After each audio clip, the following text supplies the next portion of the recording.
You're listening to the Jan Price Show, all about movies. And today, my guest is director, writer, producer Conor Allyn. And we're going to be talking about his brand new film entitled In the Fire. So, welcome to the show, Conor. Hi, Jan. Thank you so much for having me and for your interest in the movie. A very interesting film. So the audience, I always like to let the audience know what we're talking about. Can you give the audience a brief synopsis of Sure. what In the Fire Yeah. is So, all so about? In the Fire is a period film set at the turn of the 19th century.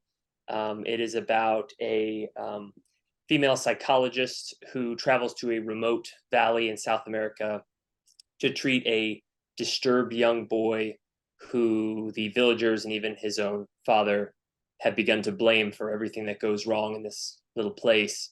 And they think that, perhaps he's possessed by the devil, and if they do an exorcism, that could help things.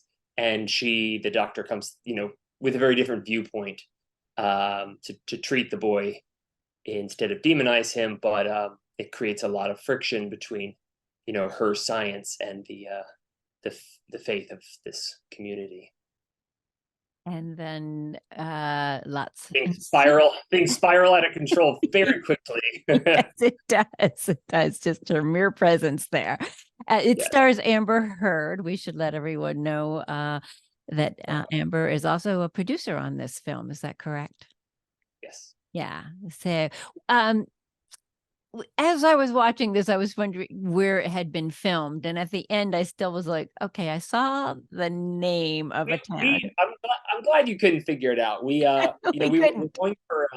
We're going for a very like magical realism in the spirit of sort of South America's greatest novelist, Gabriel Garcia Marquez. And we wanted to create a time and a place that feels real, that feels historically authentic and accurate, but without spoon feeding the audience, any exact data. We don't say this movie is happening in Colombia, 1893, Right. January the 3rd. We're building a bit more of a surreal environment. The film is a little ambiguous in terms of, is something supernatural going on, or is there a scientific explanation that will tell us what's going on? And we're not quite sure about that. The doctor, as the audience, is making that diagnosis as we watch the film. And so we wanted to have some surrealism there, so the audience can draw their own conclusions. Which you do, definitely do. Even at the end, you're left wondering, Yeah, which is a great. little open. I like a little open-endedness where the audience can, disagree with one another or imagine, what comes next. Yeah, I agree. I watched it with my partner, and we had a nice discussion afterwards about it. So it does. I don't like, Like, well, some movies it's nice to have it all buttoned up and what the conclusion is, and we like those. But I also like if the you don't ones. want a cliffhanger, I get it. Right. I bums me out to have a cliffhanger ending, and that's not this movie's not a cliffhanger. It closes, Right. but the characters will go on to do something interesting that we can kind of surmise. Yeah. Let's talk about the young actor who plays Sure. yeah, Um, talk about him. yeah. So the anytime you get an indie movie off the ground, you still feel so blessed as a filmmaker. Even a low budget movie costs millions of dollars. And once this movie got greenlit, I was so happy, so excited. Amber Heard was already attached. We were going to shoot this movie, but we didn't have Lorenzo, the young boy who plays Martine in the movie. And I thought to myself, if we don't get a really, really remarkable young man to play this role, I'll have wasted years of my life, and this whole thing will fall apart. And we auditioned lots of kids, but Lorenzo McGovern Zaini's American Italian, lives in Rome, speaks 3 languages. He's kind of halfway to being a savant himself. Just brilliant young kid who's very experienced in acting for an 11-year-old. he just blew everybody away, and then did a chemistry read with Amber, and the two of them just immediately had chemistry, and he nails it. Mm-hmm. Yeah. He does. He does. He looked familiar to me, like I've seen him in many other things. I mean, yeah, he's been in some. He's been in some Italian film and television, and then he's been in a few like Christmas movies that were shot, American Christmas movies that were shot in Italy. He's a really handsome, beautiful, charming young boy. In this movie, it was heartbreaking to have to tell his mom, "Your son got the part. I think he's great. We need to chop off his beautiful hair. He can't. He's not allowed to smile. He's going to wear these, horrific contact lenses to, make him difficult, to make it disturbing just to look at this boy. But in real life, he's, handsome little man. Yeah, yeah, he is. He did. How old is he? He was 11 when we shot the movie. Wow. Wow. Well, he does it, phenomenal. And you're right. That's the pivotal character. If Yeah, you don't have, it yeah, would all fall apart without him. And he really, really delivered the goods. And he's so smart. He read the script and he just understood it, and he did research for this. He brought ideas. I wish I could, as a director, you have the opportunity to take credit for everybody's work and all the failings as well. And call him Martin Lorenzo. mhm, Lorenzo, he came with great ideas and concepts and little subtle things that he added to the character, that just make it very disturbing and also just very realistic.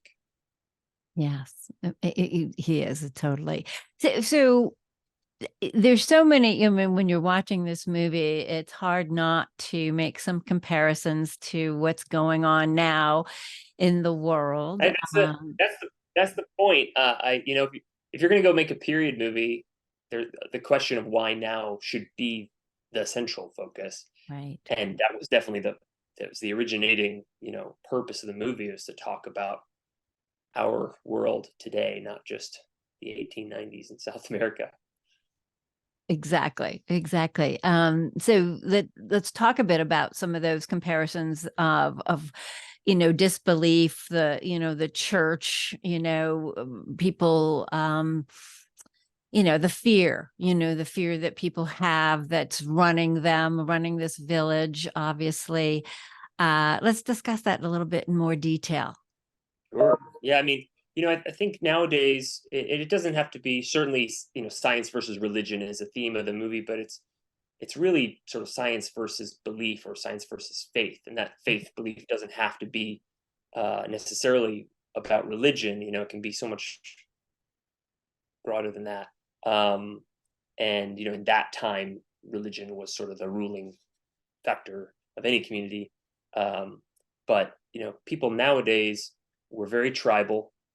We tend to speak in absolutes, and we're often driven by fear, and drives us to do some really bad stuff. And people will substitute beliefs for facts, and that's really the driving force of the conflict in this movie is two different sides, that are operating on a different set of beliefs and facts. Pitting the doctor versus this sort of zealot priest who's leading this community.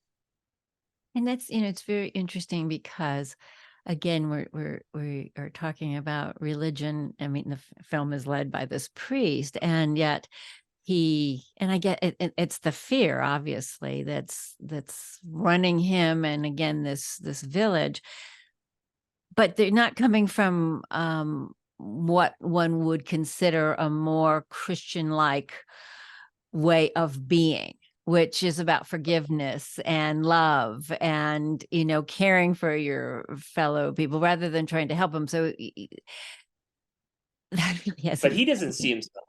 He doesn't see himself as he's an antagonist in the movie and in our eyes, but he sees himself as a hero. His community is plagued with all these different woes. His flock, his people are dying of sickness and starvation, and the crops are failing, and for various reasons, the blame of that seems to fall on the footsteps of this boy. so I don't know, maybe an exorcism would help. Yeah. And he thinks he's a hero. Everybody's a hero in their own eyes. Um, so we definitely tried to like live in the gray area in this movie. Our world now is very black and white. You're with me or you're against me. Um, either science can explain everything or science can explain nothing. There's Right. no middle ground, Right. unfortunately. And this movie's trying to live in that gray area where, sure, we're going to quickly come to the conclusion that the priest and the religion has cast blame where it shouldn't be, but also, our doctor is going to observe some things, and we, the audience, are going to see some things that defy practical scientific explanation. They're going to make us question what we just saw and whether we can explain it without supernatural means or not, and whether that's a good thing or a bad thing. I'm always curious because you wrote this film also. What what was the seed that, sparked writing this? It's always fascinating. Like, what made you think of this as a film? Well, I guess a couple things. I mean, it's important to me to always try to be creating a new space with stories, even if it's inspired by or drawing upon, other great films and stories, books. Um, in this case, in terms of other films, there's other great movies about demonic possession, The Exorcist, The Omen, but those are quite simple in their construction. For sure, the devil is in the kid. Got to stop the devil. That's the mission. And so with this, I wanted to, was inspired by some real historical events where people were misdiagnosed, what they called hysteria at the time, or what we would call now like mental illness of some kind, was misdiagnosed as demonic possession, witchcraft, and led to people being burned at the stake, hung, pushed off a cliff, and these horrible things that in our modern eyes seem so tragic. But at the time, people believed in it enough to light somebody on fire, and Right. I thought that would be kind of an interesting place for a movie. In my own family, we had um, a very traumatic case of someone getting a mental health crisis, and the way in which we deal with that even today is still really shadowy. If you get cancer, I don't think you're too scared to tell friends and family, "Hey, I've got cancer. I'm gonna be going through a very difficult time the next 6 months. I hope you're with me." And of course, everyone would be. Um, and you get all that sort of group moral, financial support, whatever. If you're going through a major mental health crisis, none of that's there. And in fact, the response is probably, "Why don't you just go back to being normal? Why are you acting like this?"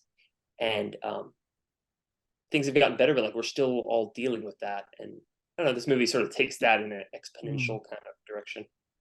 Interesting. Interesting. I've always said that too. If somebody has if they're bipolar or has, manic depressive, whatever, that we don't take the same, pity, not pity, but, that it's just different how we approach it. And it's an illness, it's an illness. These people can't help it any more than somebody can help getting cancer, But because it's the mind, it's a decision, Right. and why don't you just stop acting crazy? And it just doesn't quite work that way. Yeah, no, no, you're totally right. So the same thing in this film. Uh, how did you? I mean, Amber Heard is wonderful in this film. How did you attract her to this project? Well, she connected with the script right away. Her and I had written a TV pilot of a show about a serial killer in Colombia, true story, and she had read that and was attached to that. And even though that show never got made yet, um, I met her through the process, and sort of realized like, oh, this is a really interesting person. She lived in Mexico City. She spoke fluent Spanish. She was an avid reader. Super intelligent and like strong and fierce. And I felt like I was like, oh, this is Dr. Grace Burnham from In the Fire. I'd already written the script at this point, and so I shared the script with her, and fortunately, for me, she immediately connected with this character and wanted to go make the movie. It's great. It's great. How long did it take to make the movie, and how long from the time I she mean, became attached to it to oh, from then, okay, I was gonna say because I wrote the script, 5 years before then. Um, Once she was attached, it probably took another year to get into production, about a year, oh, and that's then not bad. another year to make and post it, and another 6 months to release it. It's a long these people don't always realize it, but even any size movies takes this a long, long Oh, a process. long time. I've talked to many filmmakers in my over 7 years of doing this show, and some stories are like, I'm shocked that so they can do them very quickly, but that's a rarity. Most of them have taken years and years to to get The good produced. news is I'm always heartened by stories of even if it did take a filmmaker 10 years, 20 years, whatever. Yeah, a great story will always have value. It might not hit with the right people at the right time with the right talent attachments or whatever, but if the story it has merit, if you believe in it, if you can get one person to be excited about it, you just stick with it and hopefully you get your movie made. And go with it. Yeah. Well, you hear stories, even Scorsese, who, Totally. is there anybody better than Silence was Scorsese? his Yeah. passion project. It Yeah. took decades. He's, Definitely. Yeah. Yeah. Yeah. I mean, that you hear those stories. I mean, these are like, top tier directors. those And those stories, they embolden me, but they also make me like when I hear Brad Pitt took 7 years to make Moneyball, or Scorsese taking I don't know 20 years or something to 20 make years. Silence. Yeah. Oh man, I could be sitting on my next movie for a long time. Yeah. Yeah. Yeah. So, kudos to you that this didn't take that long. Well, it seemed probably like a long time to you, but are you working on anything else right now? Yes, yes. I won't be able to reveal any cool details, but do have my next film in the works, and looking forward to working with some of my same favorite people. Okay, good. So you haven't started filming yet, but it's all written. Yes. It's written. Okay. So which direction, I mean, are you doing something as a director and a writer, and now, and also a producer? What kinds of projects just set you on fire that you just are passionate about, that get you very excited about getting up Uh, in the morning and doing what you do? yeah, great question. Because I love what I do. Storytelling, whether it's making a movie that takes me 10 years, or telling my kids a story. I'm a very animated storyteller with my kids, and telling them a story before bed is the same sort of the same job. You're a court jester. Can you entertain, at some level? Um, and I love what I do. And the stories that really get me going are the untold ones. I'm way less interested in doing a third adaptation of the Ted Bundy story or something like that, versus like that other Colombian serial killer thing with Amber Heard was a really fascinating true story that people in Colombia knew about, but that I felt could be a worldwide story, and that I'd rather explore a totally new world, do some world building that people haven't quite seen before. That's what gets me excited. Very good. So out of the three hats that you wear, director, writer, producer, which hat do you enjoy the most? Oh, that's tough. Well, we can net one out very easily. Producing is a horrible, thankless job. Everyone thinks the producers like, oh, they're the ones with all the money and they can do whatever they want. That is, Right. at least on the independent movie, that's so not true. You're the one holding the bag and taking all the risks and just generally being miserable. Um, Directing is incredibly rewarding because it's a short term thing. Especially on set. The on set part is fast and furious, and um, it's hard to even think about other things, your life, your kids, your wife, whatever. Like it just sucks up your whole mind, and you get this thing at the end. You get a movie. But it's also like living with an anxiety ball for 6 months or something. So Hmm. it comes with some drawbacks, but it's worth it. The writing is probably the most just exclusively enjoyable experience for me. For me, I'm a writer first, and all those other things second.